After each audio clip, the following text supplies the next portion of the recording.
오늘 우리에게 주신 하나님의 말씀은 아모스 9장 11절에서 15절 말씀까지 같이 교도하도록 하겠습니다. 아모스 9장 11절에서 15절 말씀까지 제가 봉독해 드립니다. 먼저 봉독합니다. 그날에 내가 다윗의 무너진 장막을 일으키고 그것들의 틈을 막으며 그 허물어진 것을 일으켜서 옛적과 같이 세우고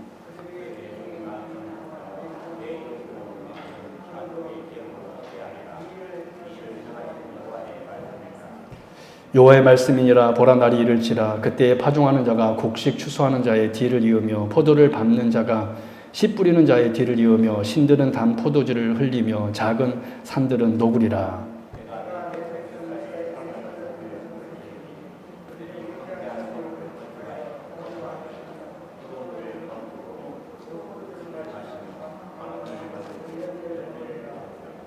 가지겠습니다. 내가 그들의 땅에 심으리니 그들이 내게 준 땅에서 다시 뽑히지 아니하리라.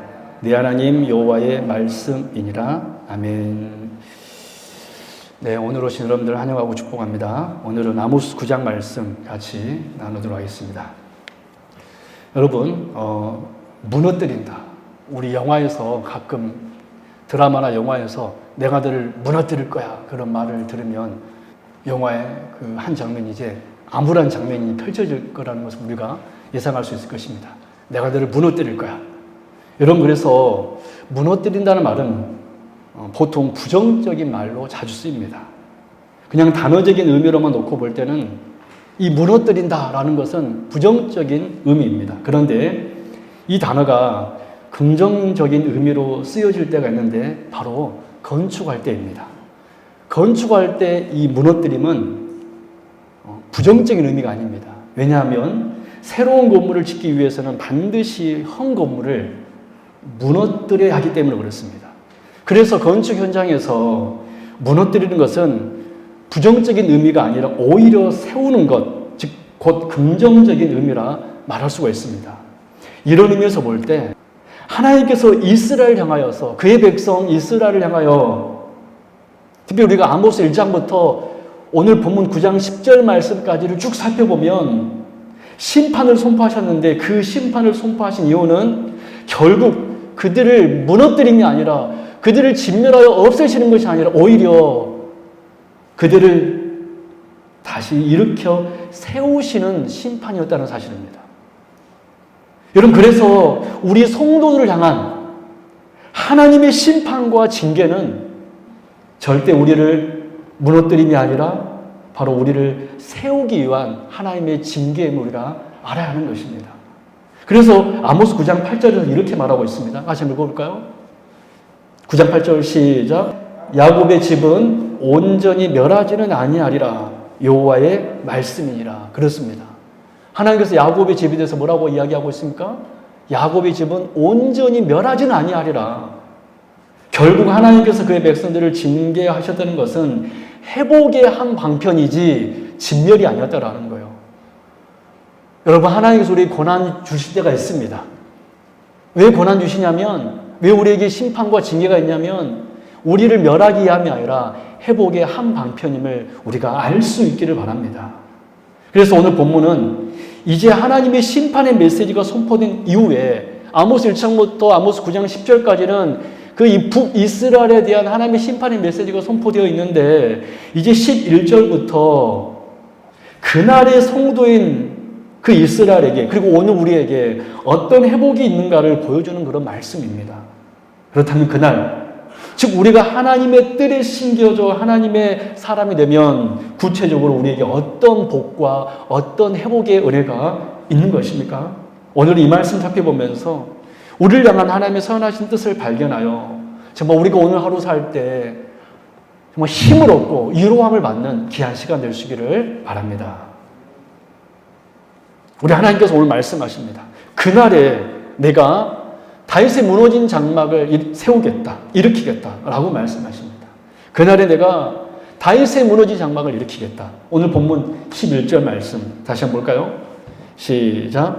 그날에 내가 다윗의 무너진 장막을 일으키고 그것들의 틈을 막으며 그 허물어진 것을 일으켜서 옛적과 같이 세우고 그들이 에돔의 남은 자와 내 이름으로 일컫는 만국을 기업으로 얻게 하리라. 이 일을 행하시는 여호와의 말씀이니라. 여러분, 그날에 있을, 즉 저와 여러분이 하나님의 뜰에 심겨졌을 때 어떤 회복의 은혜가 있습니까? 또 주님이 오시는 그날, 첫 번째 그날은 우리가 예수 믿는 그날을 우리가 이렇게 신앙생활하는 그날을 의미할 것이고, 더 어떤 의미에서 본질적 의미는 우리 주께서 다시 재림하실 때를 또한 의미할 것입니다.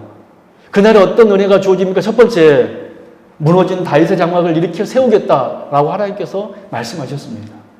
여러분, 무너진 다윗의 장막을 일으켜 세우겠다는 의미가 무엇일까요? 역사적으로 볼 때는 지금 이 아모스의 말씀을 받고 있는 그 이스라엘 백성들 입장에 볼 때는 그 무너진 장막은 바로 무너진 예루살렘 성전 대신 다시 수룹바벨 성전을 내가 세울 것이다 라는 의미일 것입니다. 그 무너진 예루살렘 성전이 무너질 것인데 내가 다시 그 성전을 이렇게 세울 것이다. 역사적으로 볼 때는 이스라엘에게 바로 그런 의미일 것입니다. 그러나 보다도 본질적인 이 다윗의 장막을 내가 세우리라 라는 의미와 성취는 참 성전이신 우리 주 예수 그리스도께서 이 땅에 오심을 의미하는 말씀입니다. 여러분, 마태복음 1장 21절 23절 우리가 너무 잘 아는 말씀이죠. 볼까요? 제가 봉독해 드립니다. 아들을 낳으리니 이름을 예수라 하라. 이는 그가 자기 백성을 그들의 죄에서 구원할 자이심이라 하니라. 이 모든 일이 된 것을 주께서 선지자로 하신 말씀을 이루려 하심이니 이르시되 보라 처녀가 잉태하여 아들을 낳을 것이요 그의 이름은 임마누엘이라 하리라 하셨으니 이를 번역한즉 하나님이 우리와 함께 계시다 합니다. 여러분, 구약 하나님의 성막에는 두 가지 기능이 있었습니다. 크게 두 가지. 성막하면 크게 두 가지 기능이 있었는데 첫 번째 기능은 하나님의 임재가 이루어지는 장소였습니다. 성막은 하나님이 그의 백성들과 함께한다는 의미였습니다. 반대로 성막이 무너지는 것은 어떤 의미입니까? 하나님이 그들과 함께하지 않는다는 것이죠.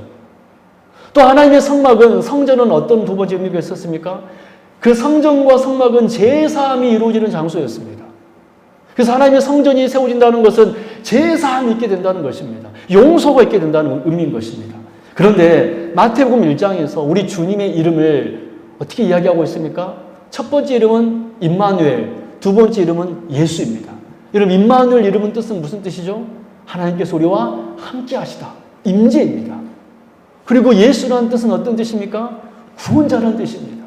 바로 우리를 죄에서 구원할 분이시라는 거예요.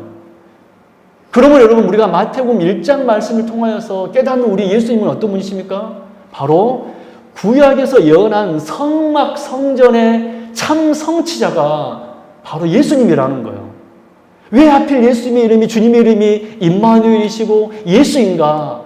바로 주님이 바로 그 구약의 성전은 완전하지 않았는데 완전하신 성전으로 예수님께서 오셨음을 의미하는 것입니다. 성경은 실제로 우리 주님이 요한복음 2장 21절에서 이렇게 선포하고 있습니다. 그러나 예수는 성전된 자기 육체를 가리켜 말씀하신 것이라. 여러분, 이런 의미에서 볼 때 오늘 아모스 말씀에서 11절 말씀에서 내가 다윗의 무너진 장막을 일으키겠다라는 의미는 단순히 이스라엘 백성들이 그 출 바벨론에서 나중에 그 바벨론 페르시아 포로로 끌려가서 70년 후에 가나안 땅으로 돌아와서 수르바벨 성전을 건축하는 그 정도의 의미가 아니라 그 의미를 넘어서 이 말씀은 내가 다윗의 무너진 장막을 일으키리라, 이 말씀은 참 성전이신 예수님께서 이 땅에 우리와 함께 하시고 우리를 용서해 주기 위하여서 우리를 죄 가운데서 구원해 내시기 위해서 오실 거라는 예언의 말씀이 바로 오늘 아모스 9장 11절의 말씀이었던 것입니다. 여러분, 이것이 주님이 우리에게 오시면 일어나는 첫 번째 목입니다. 우린 주님을 만나게 되는 것이고 우리는 주님을 인해서 용서함을 얻게 되는 것입니다. 여러분, 어린아이들이요, 저도 어렸을 때 큰 사고를 친 적이 있었습니다. 저는 엄청난 개구장이었습니다. 우리 쌍둥이 김충 집사랑 옛날 저희 아버지가 목회했던 교회가 사택이 흙집으로, 옛날 집이 흙집이었잖아요. 마루 토방도 있고 그런 집이었습니다. 우리 김충 집사랑 둘이 작은 방에서 씨름을 했는데 이불 딱 펴놓고 맨날 이불 펴고 씨름했었잖아요. 씨름을 했는데 이 큰 방하고 작은 방 딱 방 두 개 비었었는데 이 벽을 딱 친 거예요. 씨름하다가. 근데 어떤 일이 일어난지 아세요? 벽에 구멍이 나버린 거예요. 근데 아버지 어머니가 신방 가셨는데 얼마나 놀랬겠어. 집을 아직 망쳐버린 건데. 이제 아버지가 돌아온 겁니다. 아버지가 돌아오자마자 뭔 말하는지 아세요? 어째 집이 훤하다. 그래가지고 그때 아버지가 온룸으로 만들었습니다. 그래서 우리나라 최초의 온룸이 언제 만들어졌냐면 저 어렸을 때 온룸이 만들어졌습니다. 온룸. 그 이후로 보니까 온룸이라는 말이 나오더라고요.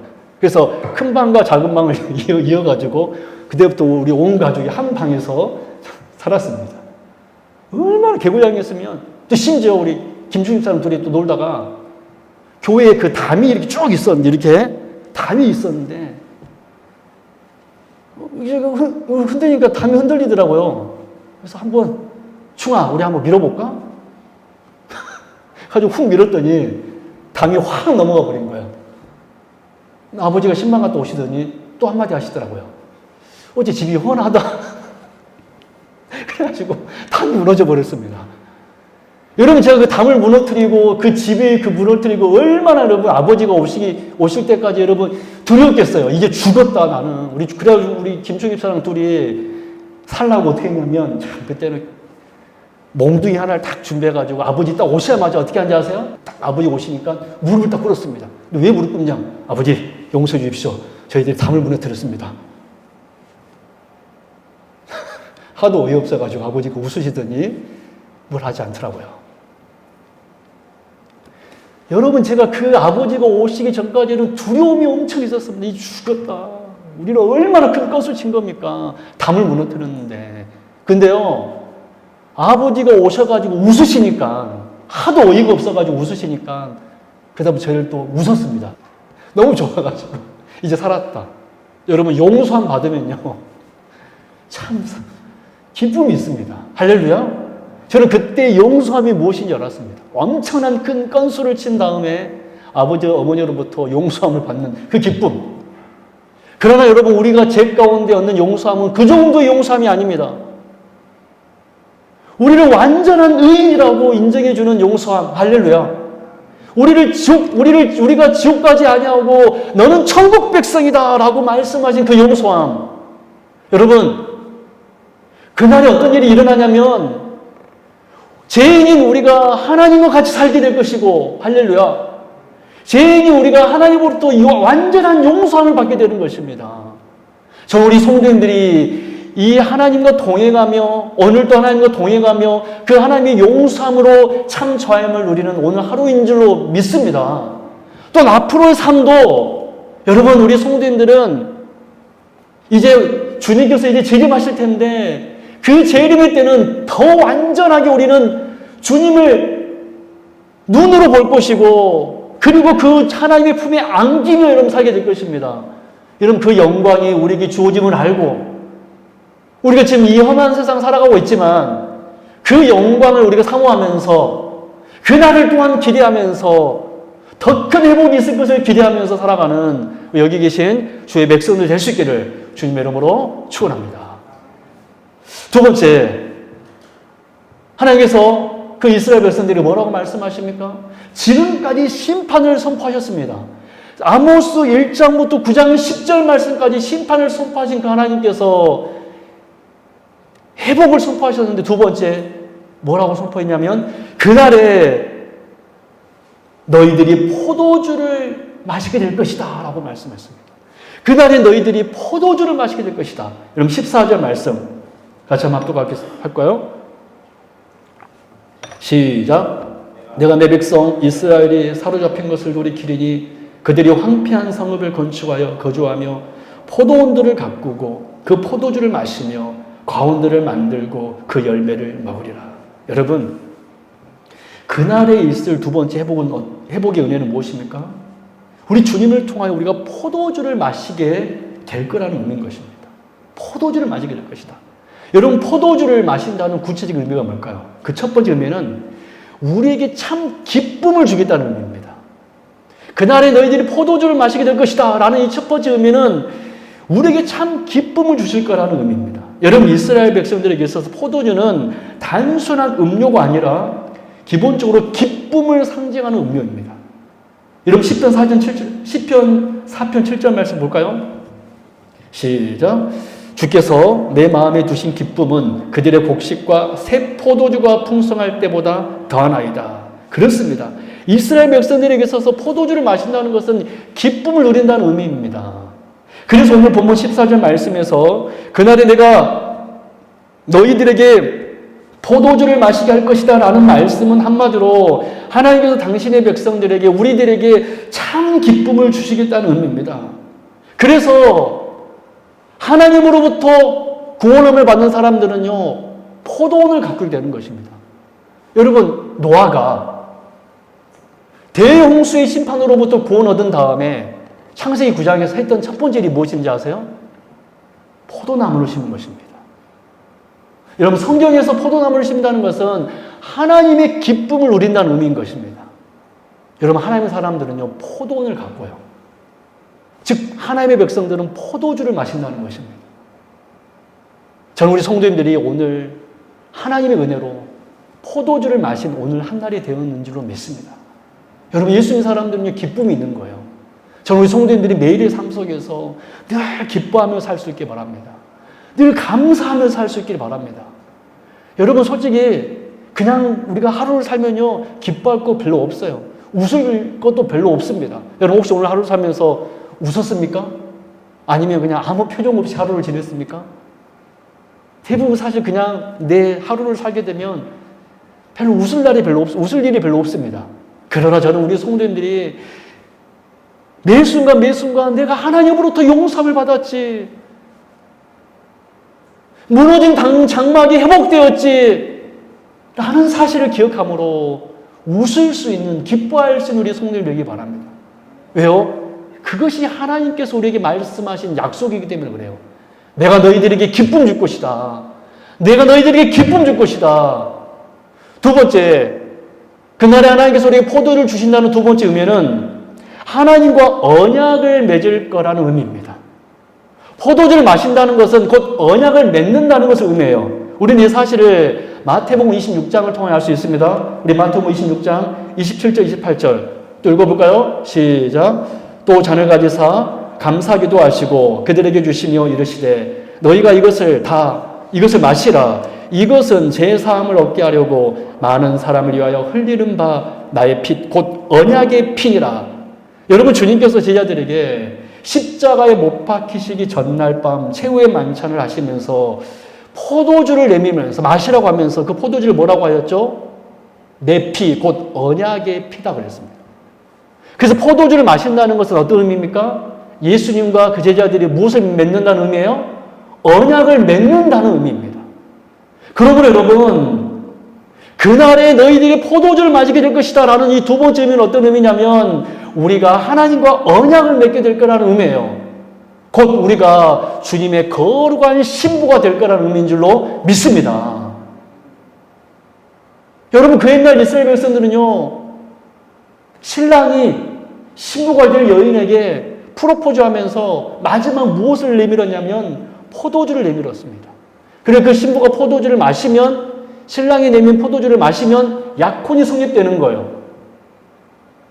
왜 예수님께서 지금 제자들에게 포도주를 내밀었습니까? 그러면서 언약이 필요하고 하신 것입니까? 너희들은 내 신부다. 너희들과 나는 지금 언약을 맺었다라고 말씀하신 것입니다. 사랑 여러분, 오늘 저와 여러분들은 하나님과 언약을 맺은 줄로 믿습니다. 이 아모스의 예언이 우리에게 성취되었음을 여러분 기억할 수 있기를 바랍니다. 여러분, 그러므로 우리가 오늘을 살면서요, 기뻐할 수 있는 이유가 뭐냐면 우리가 하나님과 언약을 맺었기 때문에, 우리가 주님의 거룩한 신부가 되었기 때문에 우리는 오늘 하루 삶이 정말 어떤 여러 가지 문제가 있지만 그 문제를 넘어서서 하나님과 나는 언약 맺었지. 여러분이 만약 그 세상의 유력한 자와 어떤 약속을 맺었다 해봐요. 그러면 그 약속 때문에 어려움이 있으면 든든할까요? 안 든든할까요? 든든할 것입니다. 네 어려운 일 있으면 나한테 꼭 찾아와라. 내가 너의 그 어려움을 내가 다 해결해 주겠다. 이 약속이 여러분, 특별히 서면으로 여러분 딱 있다고 생각해 보십시오. 얼마나 여러분 든든하겠습니까? 얼마나 든든하겠습니까? 근데 여러분, 우리는 그거보다 더 우리 주님과 언약을 맺은 줄로 믿습니다. 여러분, 우리가 3월 말에 이제 성찬식을 할 거예요. 성찬을 왜 하는지 아세요, 여러분? 주님과 언약 맺는 거예요. 우리가 주님과 언약 맺었음을 또 기억하는 것입니다. 확인하는 것입니다. 할렐루야. 여러분, 그래서 우리는 그 성찬의 떡과 잔을 마시면서 우리는 하나님의 언약 백성이구나. 우리는 하나님과 연합한 자구나. 하나님의 임재가 이루어졌구나. 여러분, 아모스는 지금까지 심판을 예언했던 그 아모스는 이스라엘 백성들에게 예언했습니다. 그날 너희들은 포도주를 마시게 될 것이다. 이 예언이 우리에게 성취되었고, 또 예수님께서 재림하신 그날 이 예언은 완전하게 성취될 줄로 믿습니다. 우리에게 완전한 기쁨과 정말 신부로서 신랑이신 주님과 영원히 살게 되는 그런 역사가 있기를 바랍니다. 제가 오늘 이 말씀을 묵상하면서 제가 천국에서 올라가서 주님과 사는 것을 한번 상상해 보았습니다. 비록 내가 이 땅에서는 그 세상에 누리는 엄청난 영광을, 여러분 최근에 제가 뉴스를 봤는데 이름은 제가 잊어버렸는데 인도의 대부호 막내 아들이 결혼했다고 합니다. 어마어마한 돈을 그 아들 결혼식에 썼다는 거예요. 그 사람 집이 여러분 몇 층인지 아세요? 27층이래요. 27층에 모든 것이 다 갖추어진 완벽한 집. 제가 그 집을 봤는데요. 혀를 내두를 지경입니다. 우리는 그런 영광을 못 누립니다. 그 막내 아들이 누리는 그 아름다운 정말로 그 결혼식 우리는 해보지 못했습니다. 그러나 우리 주님께서 이 땅에 오시는 날 천국에서 혼인잔치가 이루어질 줄로 믿습니다. 할렐루야. 우리 그날 여러분 사모하십시다. 저 오늘 말씀 준비하면서 너희들은 포도주를 마실 것이다. 야, 얼마나 영광스러울까. 지금 나 같은 자가 주님과 혼인잔치 하는구나. 주님의 신부가 되는 거구나. 여러분, 우리는 세상에 누리는 그 영광 지금은 누릴 수 없을지 모르겠지만 우리는 반드시 그날 포도주 마시게 될 줄로 믿습니다. 주님과 언약 맺어서 영원한 신부로서 최고의 영광 누리게 될 것입니다. 마지막 우리 주님께서 말씀하십니다. 그날에 내가 너희들을 다시 뽑히지 않게 할 것이다. 내가 너희들을 다시 버리지 않을 것이다. 15절 같이 읽어볼까요? 시작. 내가 그들의 땅에 심으리니 그들이 내가 준 땅에서 다시 뽑히지 아니하리라. 내 하나님 여호와의 말씀이라. 그렇습니다. 그날에 있을 성도의 세 번째 회복 연회는 무엇입니까? 다시 그들이 뽑히지 않게 된다는 것입니다. 이 놀라운 사실을 시편 기자는 이렇게 선포하고 있습니다. 시편 92편 13절. 이는 여호와의 집에 심겼음이여 우리 하나님의 뜰 안에서 번성하리로다. 그는 늙어도 여전히 결실하며 진흙이 풍족하고 빛이 청청하니 여호와의 정직하심과 나의 바위 되심과 그에게는 불의가 없음이 선포되리로다. 할렐루야. 여러분, 우리 하나님께서 우리를 하나님의 포도원 안에 심겨놓으신 줄로 믿습니다. 하나님께서 우리 세움교회 여러분을 심겨놓으신 거예요. 그리고 이 포도원지에 계신 우리 하나님께서는 여러분을 모든 원수들로부터 밤낮으로 지키시고 때에 따라 물을 주시고 찔레와 가시는 밟으시고 불사르겠다고 말씀하십니다. 늘 우리를 지켜 보호해 주신다는 거예요. 이 놀라운 사실을 사도 바울도 이렇게 선포하고 있습니다. 우리 마지막 로마서 8장 말씀 같이 읽습니다. 시작. 내가 확신하노니 사망이나 생명이나 천사들이나 권세자들이나 현재 일이나 장래 일이나 능력이나 높음이나 깊음이나 다른 어떤 피조물이라도 우리를 우리 주 예수 그리스도 안에 있는 하나님의 사랑에서 끊을 수 없으리라. 사랑 여러분, 하나님께서 아모스 선지자를 통하여서 선포하신 세 번째 은혜는 무엇입니까? 너희들은 이제 절대로 뽑히지 않을 것이다. 여러분, 그 어느 누구도요, 하나님과 우리 사이를 끊을 수 없습니다. 여러분, 이 사실을 절대로 의심하지 마십시오. 그 어느 누구도 하나님의 포도원에서 우리를 절대 뽑을 수 없다라는 거예요. 여러분, 이것이 주의 뜰에 심겨진 여러분들에게 주어질 세 번째 회복의 은혜입니다. 여러분, 우리가 오늘 살아갈 때요, 이 사실을 기억할 수 있기 바랍니다. 심지어 우리에게는 병도 찾아올 수도 있고 여러 가지 어려움이 찾아올 수 있지만, 심지어 결국엔 죽음도 우리에게 찾아올 수 있지만 그 죽음조차도 우리를 하나님의 사랑과 그 손에서 절대로 뽑지 못한다는 것입니다. 오히려 죽음조차 우리는 하나님 나라로 들어가는, 하나님의 품으로 안기는 문인 줄로 믿습니다. 여러분, 그 정말 패역한 이스라엘 향하여서 하나님께서는 그 아모스 선지자를 통하여서 마지막으로 힘을 다해서 이렇게 선포하신 거예요. 그날 내가 너희들을 내 뜰에 심겨 놓을 것이다. 저는 우리 성도님들이 우리 세움교회에 심겨진 것을 자랑스럽게 여기고 기뻐할 수 있기를 바랍니다.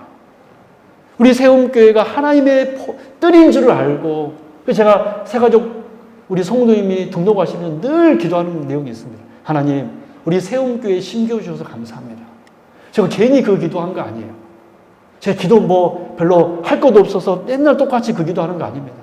왜냐하면 하나님께서 그 성도를 우리 교회에 심겨주셔서 그 성도를 우리 세움교회를 통해서 자라게 하실 것을 저는 믿고 의지하기 때문에 그렇게 기도하는 것입니다. 우리 사랑 성도 여러분, 하나님께서 우리 교회에 심기셨음을 여러분 믿으시고 이 하나님의 교회에서 아름답게 자랄 수 있기를 바랍니다. 어떤 가뭄이 올지라도 우리는 하나님께 뿌리를, 주님께 뿌리를 내리고 있는 성도들이므로 우리는 절대 마르지 않습니다. 여러분 요단강은요, 웬만하면 마르지 않습니다. 왜냐하면 그 헐몬산으로부터, 그 헐몬산의 물이 갈릴리로 모여들고 그 갈릴리 호수에서 물이 흘러서 이루어진 강이 요단강이기 때문에 그래요. 여러분, 갈릴리 바다 호수 마르지 않습니다. 그래서 요단강가에 있는 나무는, 그래서 시냇가에 심은 나무란 말이 바로 거기서 나오는 것입니다. 요단강가에 있는 나무는 절대로 마르지 않습니다. 할렐루야. 마르지 않아요. 그 뿌리가 강변에 뻗치고 있기 때문에 그렇습니다. 여러분, 우리는 절대로 마르지 않을 줄로 믿습니다. 우리가 어떤 상황과 문제가 있을지라도 우리는 뽑히지 않고 우리는 마르지 않습니다. 왜요? 우리 하나님이 포도원 지기시고 우리는 주님께 그 뿌리를 견고히 내리고 있기 때문에 그렇습니다. 이런 은혜가 우리 성도님들 있기를 주님의 이름으로 축원합니다. 말씀 듣도록 하겠습니다. 사랑 여러분, 오늘 우리 아모스 선지자를 통하여서 하나님께서 그날 우리에게 주신 회복의 은혜를 다시 한번 또 깨닫게 되었습니다. 주님께서 말씀했습니다. 그날에 내가 다윗의 무너진 장막을 일으키리라. 이것은 바로 예수 그리스도를 통하여서 우리를 구원하시겠다는 의미인 것입니다. 또 주님께서 두 번째 이렇게 말씀하십니다. 그날에 내가 포도주를 마시게 할 것이다. 우리에게 참 기쁨을 주시고 우리와 언약 맺어 우리를 신부 삼으시겠다는 하나님의 선포입니다. 세 번째 말씀하십니다. 그날에 내가 너희들을 다시 뽑히지 않게 할 것이다. 우리를 절대로 놓지 않으시겠다는 하나님의 사랑과 의지입니다. 여러분, 그 누구도 하나님의 사랑에서 우리를 끊을 수 없습니다. 하나님의 사랑에서 끊을 수 없습니다.